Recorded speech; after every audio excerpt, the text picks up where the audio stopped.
Hello, नमस्कार. घरच्या recipes मराठीमध्ये तुमच्या सगळ्यांचं खूप खूप मनापासून स्वागत आहे. तुम्ही शेंगोड्यांची भाजी तर खाल्लीच असणार नक्की, पण मी आज शेंगोड्यांची खिचडी बनवणार आहे आणि ही अत्यंत अशी पौष्टिक आणि हेल्दी रेसिपी झालेली आहे आणि सोबतच मी कढी पण बनवणार आहे.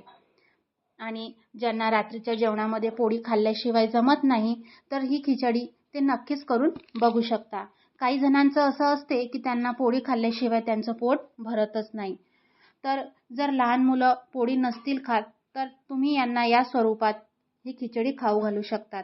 एवढंच की यामध्ये थोडंसं मिरचीचं प्रमाण हे कमी घालायचं. तर तुम्ही बघू शकता मस्त झालेली आहे ही खिचडी, स्वादिष्ट झालेली आहे.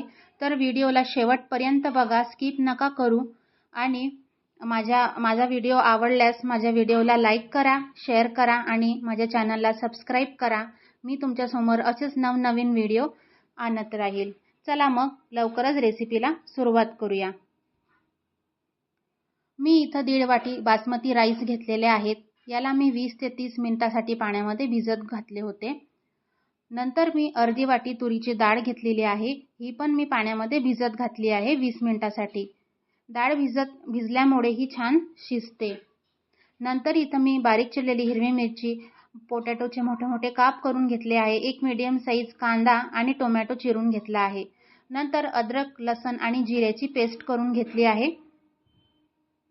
नंतर शेंगोडे बनवण्यासाठी मी कणिक भिजवली आहे आणि त्याला असं लांब आकाराचा शेप दिलेला असून त्याला मी गोल गोल असा शेप दिला आहे. तुम्ही कोणता पण शेप देऊ शकता. मी इथं गोल आकारामध्ये शेप दिलेला आहे.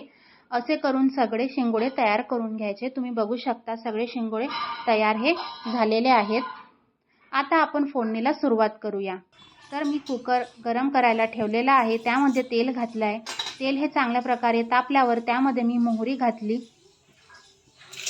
मोहरी तडतडल्यावर त्यामध्ये अद्रक, लसूण आणि जिऱ्याची पेस्ट घातली. जिरं हे पेस्टमध्ये घातलेलं होतं म्हणून मी वेगळं नाही घातलं. तर जिरं, अद्रक, लसूणची पेस्ट ही झाल्यावर नंतर त्यावरती हिरवी मिरची घालायची. हिरवी मिरची पण तेलामध्ये चांगल्या प्रकारे परतून घ्यायची. नंतर त्यामध्ये मी शेंगदाणे घातले. शेंगदाणे पण हे चांगल्या प्रकारे परतून घ्यायचे. नंतर कढीपत्त्याची पानं घातले 5-6.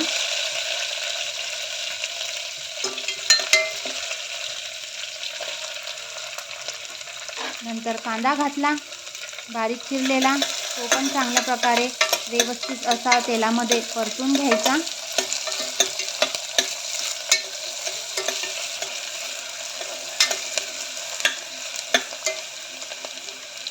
कांदा हा थोडासा झालेला आहे. नंतर त्यावरती पोटॅटोचे काप घालायचे. पोटॅटोचे मी मोठे मोठे काप केलेले आहेत. त्यामुळे खिचडीमध्ये हे छान असे मोठे मोठे दिसतील.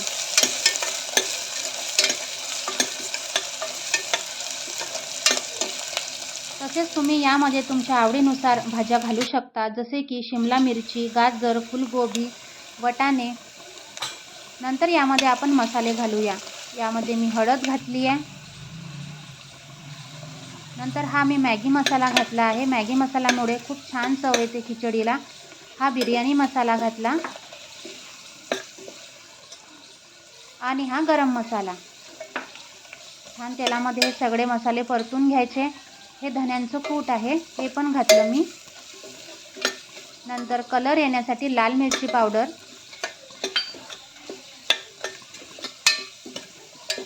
तर मसाल्यांना हे सगळं लागलेलं आहे. नंतर शेवटी मी टोमॅटो घातला. टोमॅटोला पण सगळं चांगलं व्यवस्थित परतून घ्यायचं. यामध्ये आपण बटाटा घातलेला आहे. बटाट्यामध्ये आपण जगातील सर्वात जास्त खाल्ला जाणारा पदार्थ आहे हा.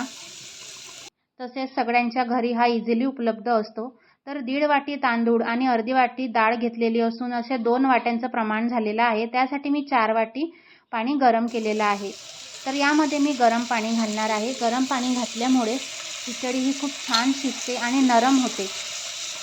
तर यावरती भिजलेले बासमती राईस घालायचे आणि नंतर डाळ घालायची आणि छान हे परतून घ्यायचं.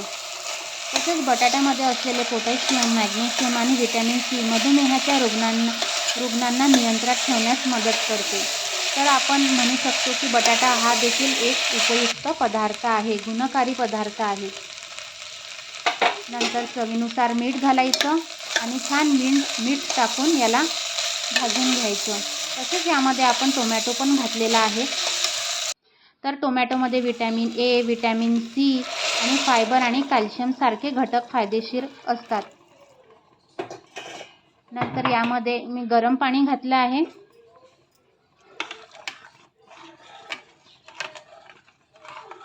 तसेच टोमॅटोमध्ये जे घटक आढळतात ते आपल्या आरोग्यासाठी खूप फायदेशीर मानले जातात.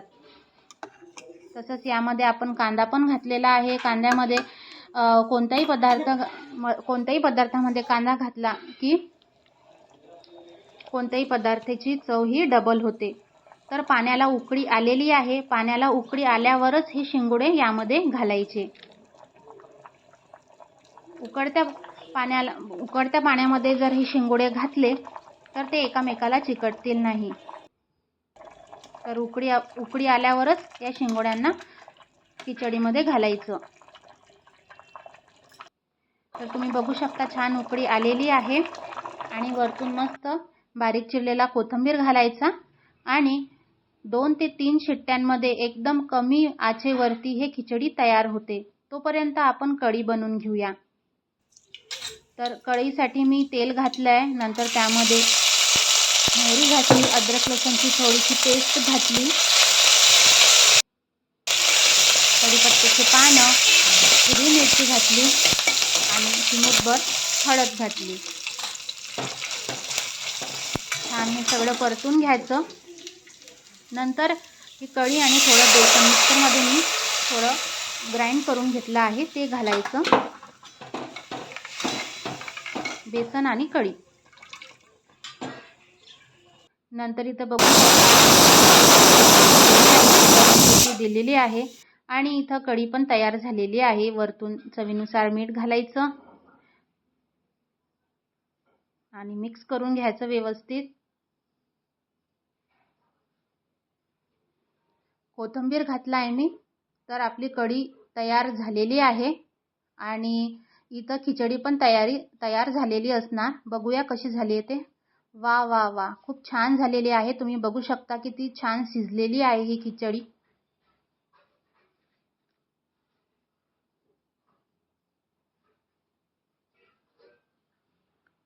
एक तानात सुटसुटीत दिसतोय आणि अशी पूर्णपणे नरम शिजलेली आहे.